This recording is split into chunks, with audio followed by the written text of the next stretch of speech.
हाय, केम छो, मजा में छो। मैं हूं आपका अपना डॉक्टर नवनीत खार और आज फिर पुराने इस ढंग में आने की कोशिश कर रहा हूं बड़े दिनों की बोरियत के बाद। आज का टॉपिक है क्या, बहुत ही एक कॉमन टॉपिक है और बहुत कॉमन प्रॉब्लम है। और लेकिन ये छोटी सी प्रॉब्लम कई बार बहुत बड़ी बड़ी प्रॉब्लम को जन्म देती है। मैं बात कर रहा हूं बॉडी में बैड कोलेस्ट्रॉल।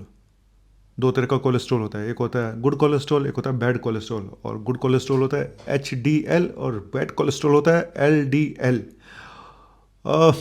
LDL कोलेस्ट्रॉल यानी बैड कोलेस्ट्रॉल। ऐसे तो कई तरह के कोलेस्ट्रॉल होते हैं, लेकिन बैड कोलेस्ट्रॉल, लेकिन जो सबसे मेन जिसको हम लेके चलते हैं वो होता है LDL कोलेस्ट्रॉल। जो नॉर्मली हमारा 100 से नीचे रहना चाहिए, 100 मिलीग्राम पर डेसीलीटर। और हार्ट पेशेंट का या जिनको हाई रिस्क है उनका 70 से नीचे ये LDL कोलेस्ट्रॉल होना चाहिए। माना ये जा रहा है कि पूरे वर्ल्ड में जितने भी एडल्ट्स हैं, हर 3 में से एक इंसान का कोलेस्ट्रॉल बढ़ा हुआ है, बैड कोलेस्ट्रॉल। भारत में भी कम से कम 25-30% लोगों का बैड कोलेस्ट्रॉल बढ़ा हुआ है। कई बार इसके सिम्टम पता चल जाते हैं शुरू में, कई बार सिम्टम नहीं पता चलते। कई बार आप रूटीन ब्लड टेस्ट कराने गए, आपने कंप्लीट हेल्थ चेकअप कराया, आपको पता चल गया कि भाई मेरा तो कोलेस्ट्रॉल बढ़ा हुआ है। और जो हाई रिस्क वाले होते हैं, जिनको शुगर है, मोटापा है ना, स्मोक करते हैं, तो उनको तो ज़रूर टेस्ट कराना चाहिए। वैसे तो अब रूटीन हेल्थ चेकअप में तो ये होता ही है, लिपिड प्रोफाइल। आज मैं बात करूंगा कि बैड कोलेस्ट्रॉल जब बढ़ जाता है आपकी बॉडी में तो आपके हाथ पैरों में ऐसे क्या सिम्टम आते हैं, स्पेशली पैरों में, टांगों में ऐसे क्या सिम्टम आते हैं जिससे कि आपको पता चल जाए कि भाई ये निशानी हो सकती है, मेरा कोलेस्ट्रॉल बढ़ा हुआ हो सकता है। बहुत बार ये होता है कि पेशेंट एसिम्टोमेटिक होते हैं, उनको नहीं पता चलता, वो एक्सीडेंटली डायग्नोस होते हैं। चलिए शुरू करते हैं टॉपिक कि पैरों में, हाथों में, टांगों में ऐसे क्या सिम्टम मिलते हैं, लक्षण होते हैं जिससे कि आपको शक हो जाए कि भाई आपका कोलेस्ट्रॉल बढ़ा हुआ हो सकता है। सबसे पहली चीज़, pain pain in legs and feet, specially चलने में। बैठे बैठे भी हो सकता है, ऐसा नहीं कि चलने में ही होगा, बैठे बैठे भी हो सकता है। और चलने पे अगर होता है तो इसको बोलते हैं इंटरमिटेंट क्लाउडिकेशन। आप चले, पैरों में दर्द हुआ, टांगों में दर्द हुआ, आप बैठ गए, रुक गए, ठीक हो गया। इसको बोलते हैं इंटरमिटेंट क्लाउडिकेशन। और ये बीमारी होती है पेरिफेरल आर्टीरियल डिजीज, यानी कि आपकी जो आर्टरी हैं पैरों की, उनमें कोलेस्ट्रॉल जमा हो चुका है, आर्टरी बंद होती जा रही हैं। देखो, कोलेस्ट्रॉल आपकी बॉडी के किसी भी हिस्से में जमा होगा, उसके लक्षण अलग अलग होंगे। ठीक है, वो हार्ट में जाएगा तो एंजाइना पेन हो जाएगा, ब्रेन में जाएगा तो स्ट्रोक हो सकता है, पेट में जाएगा तो पेट की आर्टरियाँ बंद कर सकता है। हर जगह पे उसके सिम्टम तो आने हैं, क्योंकि पुअर ब्लड सर्कुलेशन हर जगह पे अफेक्ट करेगा ही करेगा। ठीक है, तो इसको बोलते हैं पेरिफेरल आर्टीरियल डिजीज। जो हमारी टांगों की नसें जो होती हैं, पैरों की नसें जो होती हैं, ब्लड वेसल्स, उनमें खून जम जाता है और ऐसे में पुअर ब्लड सर्कुलेशन की वजह से चलने में दिक्कत होती है। लेकिन ये कोई ज़रूरी नहीं कि चलने में ही होगी, आपको बैठे बैठे भी दर्दें हो सकती हैं पैरों में, हाथों में। दूसरा, कलर चेंज। कलर चेंज हो सकता है पुअर ब्लड सर्कुलेशन की वजह से, ब्लूइश टिंज एक कलर पैरों का हो सकता है। या फिर जेंथोमास, यानी कि हाथों में और या आईलिड के ऊपर या फिर आपके तलवों में पीले रंग का एक मटेरियल जमा हो जाता है, जिसको जेंथोमास कहते हैं। इस तरह के डिपॉजिट शुरू हो जाते हैं। ठीक है, तो अगर इस तरह का पीले रंग के डिपॉजिट आंखों में या तलवों में या हाथों में कहीं जमा हो रहे हैं तो समझ आइए कि आपका कोलेस्ट्रॉल हाई हो रहा है। कोल्ड कोल्ड फीट, यानी ठंड में तो हर एक के पैर ठंडे हो जाते हैं, है ना। और लेकिन अगर आपके हमेशा ही पैर बिल्कुल ठंडे रहते हैं तो ये भी एक निशानी हो सकती है कि आपका ब्लड सर्कुलेशन काफ़ी पुअर है और उसकी वजह से कोलेस्ट्रॉल कहीं बढ़ ना गया हो, तो जाके टेस्ट कराएं।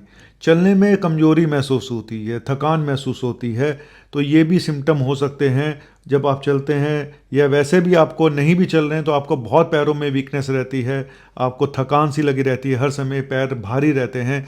वैसे तो पैर भारी आपको पता है कब होते हैं, लेकिन अगर हमेशा ही पैर भारी रहें, वो भी स्पेशली आदमियों में, है ना, लेडीज़ में हो जाए तो वो अलग बात है, पैर भारी होना आपको पता है कब होते हैं।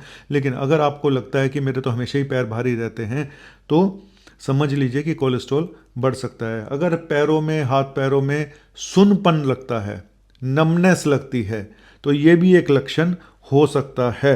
ठीक है, इसके अलावा पैरों में अगर क्रैम्प्स पड़ते हैं, टांगों में अगर क्रैम्प्स पड़ते, रात को सोते समय भी क्रैम्प्स पड़ रहे हैं, बहुत सीवियर पेन होता है, ऐंठ जाते हैं। बहुत सारे लोग क्या बोलते हैं इसको, एक लैंग जब पेशेंट आते हैं तो इसके लिए एक ना वर्ड यूज़ करते हैं कि हमारे टांगों में बाटे बाटे बाटे बोलते हैं कुछ लोग, बाटे पड़ जाते हैं। तो ये जो क्रैम्प्स होते हैं ये भी एक निशानी हो सकती है पुअर ब्लड सर्कुलेशन की, यानी कि कोलेस्ट्रॉल जमा हो गया है। जनरली जो ये क्रैम्प्स होते हैं ये होते हैं थकान की वजह से या फिर पानी की कमी की वजह से, लेकिन कोलेस्ट्रॉल के बढ़ने की वजह से भी पैरों में क्रैम्प्स हो सकते हैं।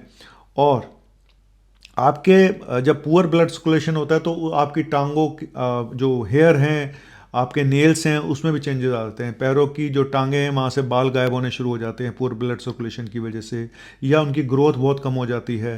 ठीक है, ऐसे ही जो टोज होते हैं वो या तो उनकी ग्रोथ बहुत स्लो हो जाती है या वो फिर थिक हो जाते हैं, उनके कलर चेंज हो जाता है, डिसकलर्ड हो जाता है, डिफॉर्म्ड हो जाते हैं, टेढ़े मेढ़े निकलने शुरू हो जाते हैं। तो ये टो नेल चेंजेस जो होते हैं ये भी बहुत ज़रूरी हैं। और जो एक मैं आपको बताया पेरिफेरल आर्टीरियल डिजीज़, जहाँ पे कि नाड़ियाँ बिल्कुल ब्लॉक हो चुकी हैं, कई बार उसमें अल्सर भी बन जाते हैं पैरों में, कई बार गैंग्रीन भी हो सकती है आपको, मतलब कि पैर बिल्कुल टिश्यू डैमेज भी हो सकता है। तो ये एक सीरियस प्रॉब्लम होती है पेरिफेरल आर्टीरियल डिजीज़ की। अदरवाइज कोलेस्ट्रॉल बहुत इंपॉर्टेंट सब्सटेंस है बॉडी में, जो आपकी हर सेल मेम्ब्रेन को बनाने में काम आता है, हार्मोन के प्रोडक्शन के लिए ज़रूरी है, विटामिन डी के प्रोडक्शन के लिए ज़रूरी है। लेकिन अगर हद से बढ़ जाए, कहते हैं धीरे धीरे प्यार को बढ़ाना है, हद से गुजर जाना है। तो हद से नहीं गुजरना है, अपना लाइफस्टाइल ठीक रखिएगा दोस्त। खाने पीने में बिल्कुल बाहर का जितना हो सके अवॉइड करें, घी तेल कम खाएं, चलते फिरते रहें, वॉक करते रहें, एक्सरसाइज करते रहें, और सुट्टे उट्टे मारना बंद करें। वजन अगर ज़्यादा है तो वजन कम करें, शुगर ज़्यादा है तो शुगर कंट्रोल करें, क्योंकि शुगर के पेशेंट में भी शुगर बढ़ती है तो कोलेस्ट्रॉल भी बढ़ना शुरू होता है। ट्राइग्लिसराइड, कोलेस्ट्रॉल सब बैड कोलेस्ट्रॉल हैं। ठीक है, तो ये मत समझिए कि मेरा ट्राइग्लिसराइड खाली बढ़ा हुआ तो मैं बहुत कम रिस्क पे हूँ, ऐसा नहीं है सारे। लेकिन मेन होता है एलडीएल कोलेस्ट्रॉल। तो चलिए, मैंने बता दिया है, अब आपकी जिम्मेदारी है, आप जाइए और धीरे धीरे प्यार को बढ़ाएं, ना कि कोलेस्ट्रॉल को धीरे धीरे बढ़ाएं। ठीक है, और अपना चेकअप ज़रूर कराते रहें हर साल।